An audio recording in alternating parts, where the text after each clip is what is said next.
Hello friends, welcome to my channel. So friend, आज हम इस वीडियो में डिस्कस करने वाले हैं BA first year English literature की पोइम जिसका नाम है टाइगर, जो कि विलियम ब्लैक के द्वारा लिखी गई है। सो स्टार्ट करते हैं। और ये जो समरी है ये मैं आपको स्टैंजा के अकॉर्डिंग करवा रही हूँ, जिससे कि अगर आपका क्वेश्चन स्टैंजा से रिलेटेड आता है तब आप ये जो स्टैंजा की समरी है वो वहाँ पर एक्सप्लेनेशन पॉइंट बनाकर लिख सकते हो। सो स्टार्ट करते हैं। मान लो कि अगर क्वेश्चन आपका इस पोइम से रिलेटेड कोई भी आ जाए तो यहाँ पर जो लिखा हुआ है इन द फर्स्ट स्टैंजा, ये वर्ड आपको नहीं लिखने हैं। इसके अलावा जो समरी है वो आपको लिखनी है। ये वर्ड इसीलिए यहाँ पर लिखे हुए हैं जिससे कि आपको ये पता चल जाए कि कौन कौन सी लाइनें फर्स्ट स्टैंजा से रिलेट करती हैं, कौन सी सेकंड स्टैंजा से। सो स्टार्ट करते हैं। इन the first stanza the poet says that the tiger is in the deep forest and burning glowing like fire where it is roaming in the night time। तो starting में क्या होता है कि जो फर्स्ट स्टैंजा है उसमें पोइट कहते हैं कि जो टाइगर है वो फॉरेस्ट में रात के समय, यानी कि रोमिंग का मीन्स होता है घूम रहा है, और इसका जो कलर है, टाइगर का कलर कैसा होता है, येलो कलर का, है ना। तो इसका ये जो कलर है ये क्या है, बहुत ज़्यादा ग्लो कर रहा है, ऐसा लग रहा है जैसे कि कुछ अंधेरे में जल रहा हो। The word burning bright reflect the tiger bright color, yellow color that make it look fierce। तो यहाँ पर ये जो बर्निंग ब्राइट है, ये जो वर्ड है ये क्या बताते हैं, टाइगर का येलो जो ब्राइट कलर है उसके बारे में, जिससे कि जो टाइगर है वो फियर्स दिखाई दे रहा है।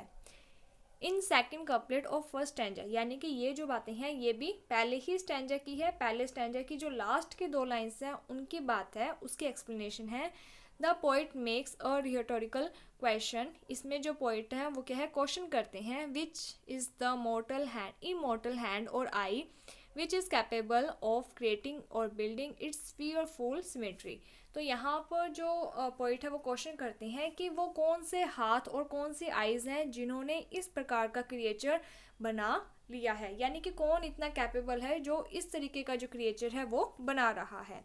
William Black appreciate the power of God who can create such a fearful structure and bear its appearance। तो यहाँ पर जो immoral hand और eyes है ये गॉड के लिए यूज़ किए गए हैं वर्ड्स। तो यहाँ पर जो विलियम ब्लैक है, जो पोइट है, उन्होंने अप्रिशिएट किया है भगवान की पावर को, कि भगवान ही है जिन्होंने इतने ज़्यादा फियरफुल, यानी कि इतने डरावनी स्ट्रक्चर, इस तरीके की जो अपीयरेंस है उसे क्रिएट किया है।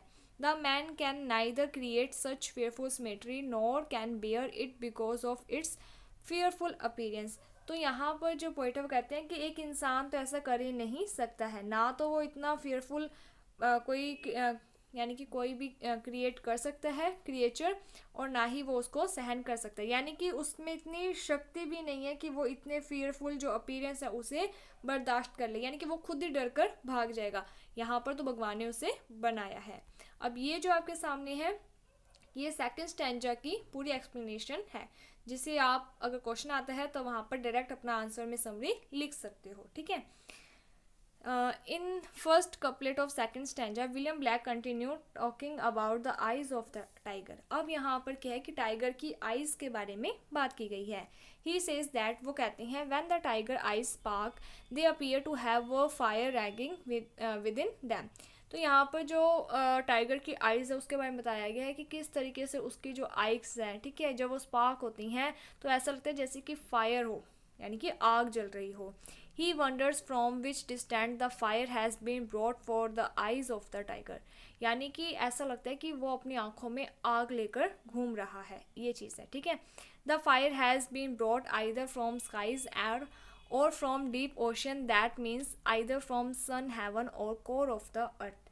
यहाँ पर कहा गया कि ये जो फायर है ना ये या तो स्काई से आई है या फिर डीप ओशियन यानी कि पाताल वाली साइड से आई है, या तो ये सन की है या फिर ये हेवन की जो रोशनी है, कोर ऑफ द अर्थ और हेल, या तो ये हेल का है या फिर अर्थ का जो कोर है, केंद्र बिंदु है, वहाँ से ये फायर है जो वो लेकर आई है। यानी कि ये जो फायर है वो कहाँ की है, या तो वो हेवन की है या हेल की है, इस तरीके से बताया गया है। Because it is not an ordinary fire of this world, क्योंकि ये जो फायर है ना ये नॉर्मल अर्थ पर तो मिलती नहीं, तो ये फायर कहीं और की ही है। But divine one which make the eyes of the tiger so fierce. लेकिन ये जो आग है ना, इससे जो टाइगर है वो और ज़्यादा फियर्स दिखाई दे रहा है। In the second couplet, the poet wonders which were those wings that took him to those distant area, कि ऐसे कौन से विंग्स हैं जो कि इन्हें लेकर आए हैं इस एरिया में। ही also question how strong the hand of the tiger maker, कि कितने स्ट्रॉन्ग है टाइगर बनाने वाले के हाथ।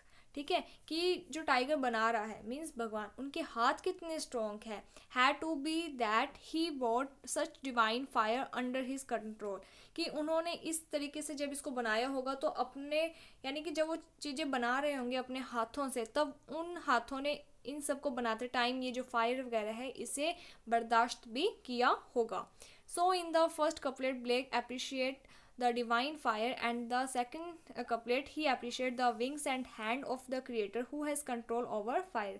तो यहाँ पर जो पोइट है उन्होंने यानी कि उस पर्सन की को अप्रिशिएट किया है, उनकी तारीफ़ की है जिन्होंने इसे यानी कि जो टाइगर है उसे बनाया है, जिनके हाथों ने फायर को कंट्रोल किया है। क्योंकि नॉर्मल सी बात है कि अगर हमारा हाथ थोड़ा बहुत ही सही आग में लग भी जाए तो भी हम कितने ज़्यादा यानी कि हमारा हाथ दर्द करने लग जाता है ना।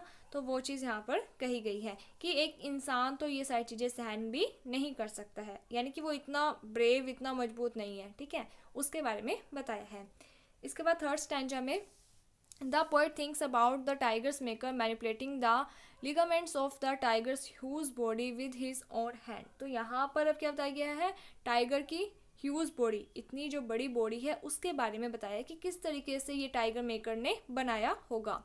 The poet also talk about the tigers heart, इसके साथ ही जो टाइगर का दिल है, हार्ट है, उसके बारे में भी पोइट बात करते हैं। ही वंडर्स, वो हैरान होते हैं, what kind off shoulder and the art the creator would have, यानी कि किस प्रकार के उस क्रिएटर के शोल्डर होंगे, आर्ट है जिसने टाइगर को क्रिएट किया है, टाइगर को इस टाइप की, विच शेप द मसल्स और लिगामेंट ऑफ टाइगर्स हार्ट, कि जिसने टाइगर को शेप दी है, टाइगर का जो हार्ट है उसे शेप दी है, मसल्स को, लिगामेंट्स, ठीक है, इन सब को शेप दी है।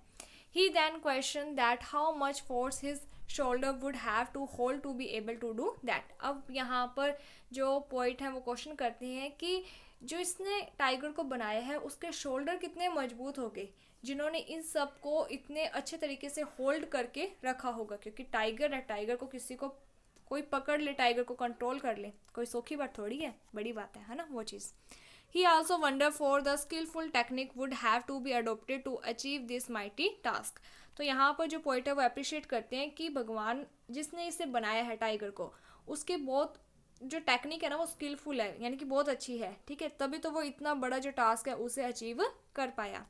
The poet also wonder the moment when the tiger come alive with its beating heart. अब पोइट उस टाइम के बारे में सोचते हैं जब टाइगर यानी कि पहले बनाया, उसके बाद उसका जो दिल है अब वो बीट करे, यानी कि वो जिंदा है।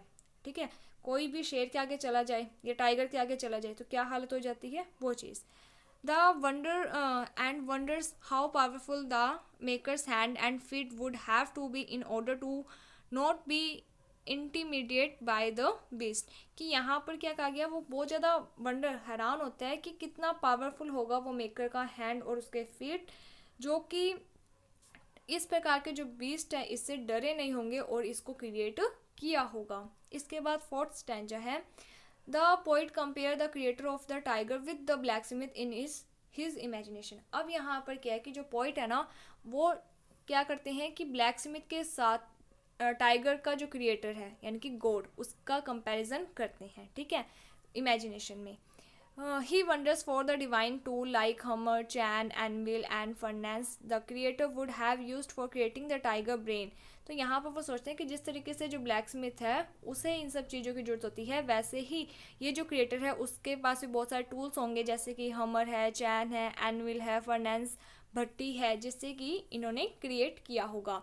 The tiger's brain and his solid and heavy body, कि टाइगर का ब्रेन क्रिएट करने के लिए, उसकी हैवी बॉडी क्रिएट करने के लिए इन सब चीज़ों की ज़रूरत पड़ी होगी।